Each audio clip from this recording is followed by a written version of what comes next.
Hello guys, welcome to my YouTube channel. কেমন আছো তোমরা? এখন আমরা কথা বলবো হচ্ছে আপকামিং ইন্ডিয়ান এবং ইন্টারন্যাশনাল সিনেমার কিছু ট্রেলার এবং টিজারকে নিয়ে। হলিউডের একটা ফিল্ম, যেটা জাপানিজ একটা ফিল্ম, যেটা আসতে চলেছে গডজিলা -0, যেটা গডজিলা -1-এর অফিসিয়াল সিকুয়েল, যেটা এই জুন মাসে রিলিজ হবে। ঠিক আছে, 6 তারিখ, এই 11 তারিখ জুন মাসে এটা রিলিজ হবে। এবং এই ফিল্মটার প্রথম পার্টটা দারুণ রেসপন্স পেয়েছিল, অস্কার জিতেছিল বেস্ট ভিজুয়াল ইফেক্টসের জন্য। এবং আমি কিছুদিন আগে, কালকেই মেবি শর্টস ভিডিও বানিয়েছিলাম, সেখানে বলেছিলাম যে গডজিলা, না সরি, আপডেট ভিডিও বানিয়েছিলাম, যেটা তাতে বলেছিলাম যে গডজিলা -0 ট্রেলার অলরেডি বেরিয়ে গেছে। ট্রেলারটা আমি দেখে অবশ্যই রিভিউ করবো, একটু টাইম লাগবে। তো সেই ট্রেলারটা আমি দেখলাম, আজকে কমপ্লিট করলাম। কেমন লাগলো আমার এই ট্রেলারটা, সেটা নিয়ে ভিডিওর মধ্যে কথা বলবো। এবং গডজিলা -1-এর লেভেলের কি ট্রেলার এটা হলো, মানে ওই ফিল্মটা যে এসেন্সটা, সেটা কি মেনটেন করতে পেরেছে। তার পাশাপাশি কথা বলবো হচ্ছে আমাদের বরুণ ধাওয়ান, পূজা হেগড়ে অ্যান্ড মৃণাল ঠাকুর স্টার আর আপকামিং রমকম ফিল্ম, যেটার নাম হচ্ছে ইয়ে জাওয়ানি হে তো ইস্ক হোনা হে, এরকম একটা নাম। হে জাওয়ানি তো ইস্ক হোনা হে, যেটা ডেভিড ধাওয়ান, বরুণ ধাওয়ানের বাবা, সে নিজেই ডিরেক্ট করেছে। যে একটা সময় গোবিন্দাকে নিয়ে বিভৎস লেভেলের সুপারহিট ফিল্ম দিয়েছে। এবং বরুণ ধাওয়ানকে নিয়ে জুড়ওয়া 2, কুলি নাম্বার 1, তারপরে তার আগে আমাদের ওই মেতেরা হিরো, এইসব সিনেমার ডিরেক্টর। তো সে আবার আসছে তার ছেলের সাথে, এবং এখানে নায়িকা হিসেবে আছে পূজা হেগড়ে আর মৃণাল ঠাকুর। এর একটা কাইন্ড অফ 1 মিনিটের টিজার, ফার্স্ট লুক টিজার বেরিয়ে গেছে, সেটাও দেখলাম, কেমন লাগলো সেটাও শেয়ার করবো। পাশাপাশি লাস্ট একটা ট্রেলার নিয়ে কথা বলবো, যেটা মালায়ালাম ফিল্ম ইন্ডাস্ট্রি থেকে আসছে, যেটা মে মাসে রিলিজ হবে। যেটা প্রডিউসার হচ্ছে সারিফ মুহাম্মদ, যে মার্কো সিনেমাকে প্রডিউস করেছে। এবং মার্কো টাইপেরই একটা অ্যাকশন ভায়োলেন্ট ফিল্ম। এতেও কিন্তু মার্কোর যে ভিলেন ছিল কবির সিং দুয়ান, সেও আছে এখানে, কবির সিং দুয়ান। তার পাশাপাশি সুনীল আছে সাউথ থেকে, আমাদের সুনীল, আপনারা সকলে জানেন, তেলুগু একটা সুনীল, যাকে আপনারা পুষ্পাতে দেখেছেন। এবং পুষ্পাতে ওই যে সালা রোলটা যে প্লে করেছিল যে অ্যাক্টরটা, সেও কিন্তু আছে এই সিনেমাটাতে। এই সিনেমাটা হিরো, যাকে আপনারা RDX সিনেমাতে দেখেছেন, জালিকাট্টু সিনেমাতে দেখেছেন, 2019-এর জালিকাট্টু, বা 2022-এর না 23-এর ফিল্ম RDX, 24-এর মেবি, যাই হোক 24-এর হবে হয়তো। তো সেই RDX সিনেমা, যেটা 3টে হিরো ফিল্ম ছিল, তো সেখানে ছিল এই হিরোটা, যার নাম হচ্ছে অ্যান্টনি জেসি না জেগিস, এরকম একটা নাম। ঠিক আছে, এই ফিল্মটার ডিরেক্টর হচ্ছে পল জর্জ, যে এর আগে ফরেন্সিকের মতো সিনেমা ডিরেক্ট করেছে। এবং মোহনলালকে নিয়ে একটা সিনেমা বানিয়েছিল 2022 সালে, আরও টু না কি নাম। তো এই ডিরেক্টরের কাজ এটা, এবং মার্কোর প্রডিউস করেছে। এই সিনেমার ট্রেলারটা আমি ফুল দেখলাম, কেমন লাগলো আমার এই ট্রেলারটা, সেটা নিয়ে ভিডিওর মধ্যে কথা বলবো। বেসিক্যালি এই 3টে কাজ নিয়ে কথা হবে। চলো ভিডিওটা শুরু করা যাক। সবথেকে প্রথম, এই 3টে ট্রেলারের মধ্যে যেই ট্রেলারটা আমাকে সবথেকে বেশি সারপ্রাইজ করেছে, সেটা হচ্ছে এই ট্রেলারটা। এই যে মালায়ালামের যে ট্রেলারটার কথা বলছি, এই যে সিনেমাটার নাম হচ্ছে কাট্টালান, সেই সিনেমার ট্রেলারটা কিন্তু আমাকে দুর্ধর্ষ মজা দিয়েছে। এবং মার্কোর পর আবার কিন্তু মালায়ালাম ইন্ডাস্ট্রি থেকে সেরকম একটা খুবই ভায়োলেন্ট একটা ফিল্ম আসতে চলেছে। এই ফিল্মটাও কিন্তু হিন্দি বেল্টে কাঁপাবে, আমি বলে দিচ্ছি। হিন্দি বেল্টে এই সিনেমাটাও কিন্তু মার্কোর যে ইম্প্যাক্ট, মার্কোর যে অরা, সেটাকে কিন্তু আমার মনে হচ্ছে মেনটেন রাখবে এই ফিল্মটা। কারণ মার্কো প্রথম মালায়ালাম ফিল্ম, যেটা হিন্দি বেল্ট থেকে 100 কোটি টাকার বক্স অফিস কালেকশন করে। এবং এই ফিল্মটা, এই কাট্টালান ফিল্মটা, এতেও যে অ্যাকশন, যে ভায়োলেন্স, এবং ফিল্মটাকে যেভাবে ট্রিটমেন্টটা ফিল্মটা দেওয়া হয়েছে, সেটা কিন্তু সেই মার্কোর কথা মনে করাচ্ছে। এবং এই ফিল্মটা আমার মনে হচ্ছে মার্কোর থেকেও বেশি কিছু অ্যাকশন থাকতে চলেছে এই সিনেমাতে। মার্কো তো একটা ফ্যামিলি ড্রামার সাথে একটা ফিল্ম ছিল, একটা অ্যাকশন ফিল্ম ছিল। বাট এই ফিল্মটা কিন্তু পুরোপুরি আউট অ্যান্ড আউট একটা গ্যাংস্টার ফিল্ম। ওই ফিল্মটা একটা গ্যাংস্টার ফ্যামিলি ড্রামা ফিল্ম ছিল। এই ফিল্মটা কিন্তু শুধুই আউট অ্যান্ড আউট একটা গ্যাংস্টার অ্যাকশন থ্রিলার ফিল্ম এই ফিল্মটা। এবং এইখানে যে লেভেল অফ অ্যাকশন আমরা দেখতে পাচ্ছি, ব্যাপক। এবং তার যে প্রেজেন্টেশন, এবং যে গোর, ব্লাডবাথ, যে ভায়োলেন্স আমরা দেখতে পাচ্ছি, ব্যাপক। এবং যেরকম গ্যাংস্টারদের মধ্যে লড়াই, বা এখানে হিরোর সাথে প্রত্যেকটা গ্যাংস্টারের সাথে যে টাসেল, যে কনফ্লিক্ট, সেটাকে যেভাবে এখানে প্রেজেন্ট করা হয়েছে, বন্দুক দিয়ে গুলি মারছে, একজন পুরো ফেটে যাচ্ছে। ঠিক আছে, মানে এইরকম টাইপ ট্রিটমেন্ট, মানুষকে জ্যান্ত জ্বালিয়ে দেওয়া হচ্ছে, পুড়িয়ে দেওয়া হচ্ছে। তো এরকম সিকোয়েন্সও রাখা হয়েছে। এবং রবি বাসুরের মিউজিক, ইয়েস, মার্কোতে রবি বাসুর মিউজিক দিয়েছিল, ব্যাপক। সেই মিউজিক বিভৎস লেভেলের পপুলার হয়। এবং ডিফেন্ডার গাড়িতে সেই মিউজিকটা ইউজ করা হয়, যখন ডিফেন্ডারে অ্যাড দিত আমরা দেখেছি। ঠিক আছে, সেইখানে এই মিউজিকটা ইউজ করা হতো, সেটা বিশাল লেভেলে পপুলার হয়েছিল। এবং সেম রবি বাসু, যে KGF-এর মিউজিক ডিরেক্টর, সালারের মিউজিক ডিরেক্টর, ইয়াসের টক্সিকের মিউজিক ডিরেক্টর, সেই কিন্তু মিউজিক হিসাবে মিউজিক দিয়েছে এই ফিল্মটায়, এই কাট্টালান ফিল্মটায়। ফিল্মটার গল্প মানে আমাদের একে নিয়ে, স্মাগলিংকে নিয়ে, হাতিকে মেরে হাতির দাঁত ফাঁত স্মাগল করা হচ্ছে, যেটা কাইন্ড অফ ওখানে পোচার বলা হয়।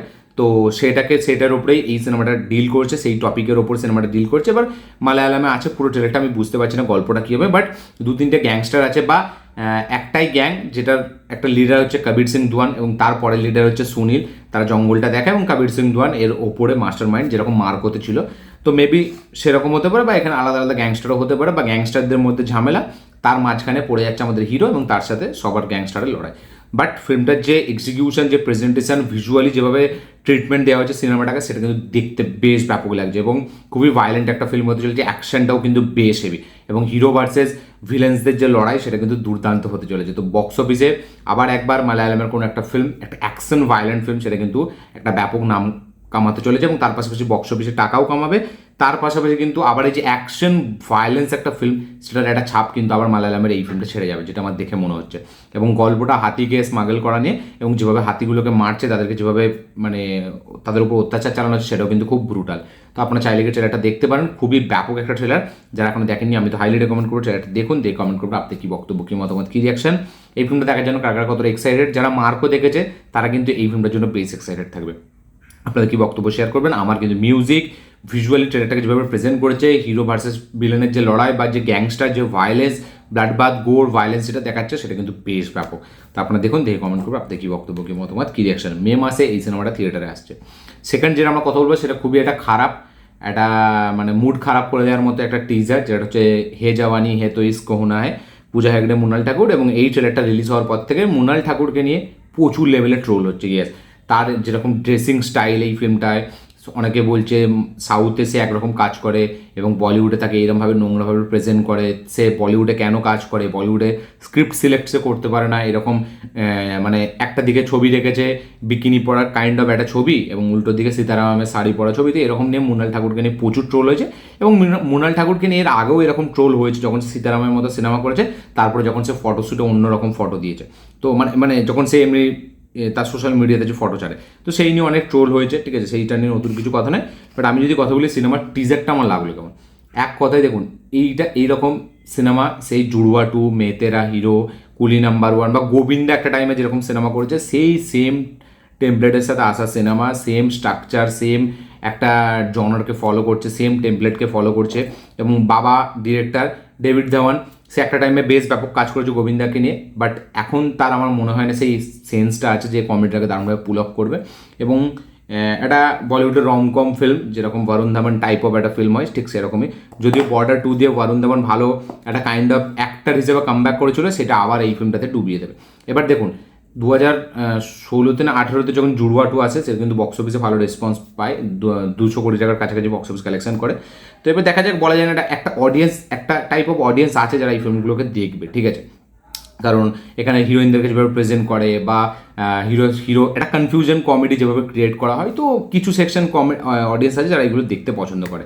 বাট আমি সত্যি বলছি, 0% ইন্টারেস্ট আমার নেই এই ফিল্মটার মাধ্যমে। এবং পূজা হেগড়ে, মৃণাল ঠাকুরকে সে একটা শোপিস হিসাবে ব্যবহার করা হচ্ছে সিনেমাটাতে। এবং সিনেমার প্রথম শট এআই জেনারেটেড, দুটো বাচ্চা বসে আছে, তার বাবা কে, তাদের বাবা একই নাকি, সেই সব নিয়ে চর্চা হচ্ছে, তাও আবার ছেলেগুলো এআই। তো মানে এখান থেকেই বোঝা যায় যে ফিল্মটা কোন দিকে যেতে চলেছে। এবং এই ফিল্মটা খাজা ডাহা একটা ফ্লপ হতে চলেছে। দেখুন, 2018-17 তবুই বরুণ ধাওয়ান একটা কাইন্ড অফ তার মানে কিছুদিন আগেই সে এন্ট্রি নিয়েছিল, তারপরে কাইন্ড অফ একটা সেকশন অফ অডিয়েন্স তখন কমেডির টাইমে, কমেডি সিনেমার বাজার ছিল, তো সেটা মানুষ সহ্য করে নিয়েছে। এখন তো বরুণ ধাওয়ানকে এমনিতেই কেউ দেখতে পারে না, তার ট্র্যাক রেকর্ড খুবই খারাপ। তো তার ওপর সে আবার যদি এরকম সিনেমা করে, তো তার বাজার আরও খারাপ হতে চলেছে। আমার এই টিজারটা সত্যি বলছি ভালো লাগেনি। শুধু মানে যারা একটু মানে কী বলবো, একটু কাইন্ড অফ একটু হর্নি জিনিস দেখতে পছন্দ করে, তারা এই ট্রেলারটা দেখলে তাদেরকে ভালো লাগবে। কারণ এখানে হিরোইনদেরকে যেভাবে প্রেজেন্ট করা হয়েছে, পূজা হেগড়ে, এবং পূজা হেগড়েরও সেম ব্যাপার। পূজা হেগড়ে মানে অ্যাকচুয়ালি এই ফিল্মে যে স্টার কাস্ট, মানে কারোরই মার্কেট এই মুহূর্তে ভালো নেই, সত্যি বলছি। কারণ বরুণ ধাওয়ান থেকে শুরু করে পূজা হেগড়েকে তো একটা কার্স হিসাবে ধরে নেওয়া হচ্ছে ইন্ডিয়ান ফিল্ম ইন্ডাস্ট্রিতে। সে যেই ফিল্মে থাকছে রিসেন্ট টাইমে, একটা ফিল্মও ভালো হয়নি, একটা ফিল্মও হিট হয়নি। মৃণাল ঠাকুর, সেও সান অফ সর্দার 2 এর মতো সিনেমা করছে, এইদিকে এই সিনেমাটা করছে, মাঝখানে ডাকায়েত করলো, ঠিক আছে, সেটা অতটা ভালো রেসপন্স পায়নি। তো মাঝখানে হাইনানা করেছিল, সেসব ফিল্মগুলো ভালো ছিল, হাইনানা, সীতারামম, এবং মৃণাল ঠাকুর সাউথে যে কটা সিনেমা করছে বেশ ভালোই চলে। তো মৃণাল ঠাকুরের বাজার খারাপ, বরুণ ধাওয়ানেরও বাজার খারাপ, এবং ডেভিড ধাওয়ান সে তো মানে আলেকালে একাধবার আসে, তাও হেভি মার্কেট করতে পারে না।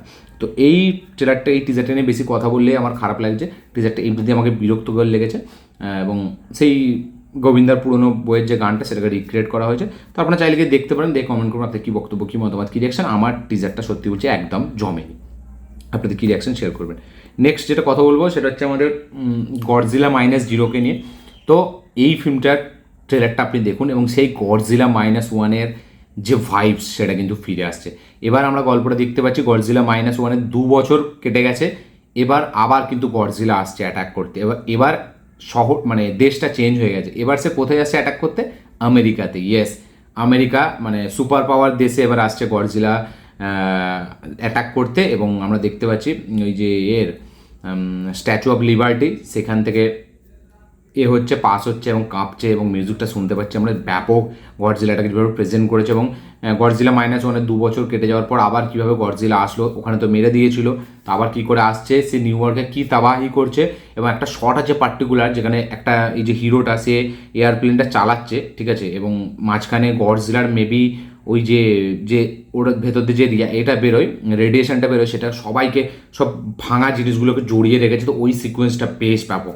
আবারও ভিজুয়ালের জন্য কিন্তু এই সিনেমাটা মেবি আবার একটা কিছু অ্যাওয়ার্ড পেতে চলেছে, কারণ ভিজুয়ালিও টিজারটা কিন্তু আউটস্ট্যান্ডিং লাগছে দেখতে। এবং গডজিলা -0 আমি দেখার জন্য কিন্তু খুব এক্সাইটেড। জুন মাসে এটা রিলিজ হচ্ছে 11 তারিখ। কারা কতটা এক্সাইটেড আপনারা জাস্ট গিয়ে টিজারটা দেখুন। 1 মিনিট কত সেকেন্ডের ট্রেলার, এক্সট্রাঅর্ডিনারি। যেরকম মিউজিক, যেরকম ভিজুয়াল, যেরকম মানে কী বলবো ভিএফএক্স, সব কিছুই বেশ ব্যাপক। এবং ট্রেলারটা দেখার পর ফিল্মটা নিয়ে প্রচুর লেভেল এক্সাইটমেন্ট বেড়ে যাবে। তো আমি তো বেশ মজা পেয়েছি ট্রেলারটাকে দেখে। আপনাদের কী বক্তব্য, কী মতামত, কী রিয়াকশন অবশ্যই গিয়ে চেক আউট করে অবশ্যই শেয়ার করবেন, আমাকে লিখে জানাবেন। এই ছিল টোটাল 3টে কাজ নিয়ে কথা। ভিডিওটা ভালো লেগে থাকলে লাইক, শেয়ার, কমেন্ট করে দেবেন। চ্যানেল নতুন হলে চ্যানেলটিকে সাবস্ক্রাইব করবেন, বেল আইকনটি প্রেস করতে ভুলবেন না। এই 3টে ট্রেলারের মধ্যে কোন ট্রেলারটা আপনাদেরকে বেশি ভালো লেগেছে, কোন ফিল্মটার জন্য আপনারা বেশি এক্সাইটেড, অবশ্যই লিখে জানাবেন। এই ছিল আমার রিয়াকশন এই ট্রেলারগুলোকে নিয়ে। ভিডিওটা ভালো লেগে থাকলে লাইক, শেয়ার, কমেন্ট করে দেবেন। চ্যানেলটা নতুন হলে চ্যানেলটিকে সাবস্ক্রাইব করবেন, বেল আইকনটি প্রেস করতে ভুলবেন না। দেখা হচ্ছে পরের ভিডিওতে, ততক্ষণের জন্য বাই।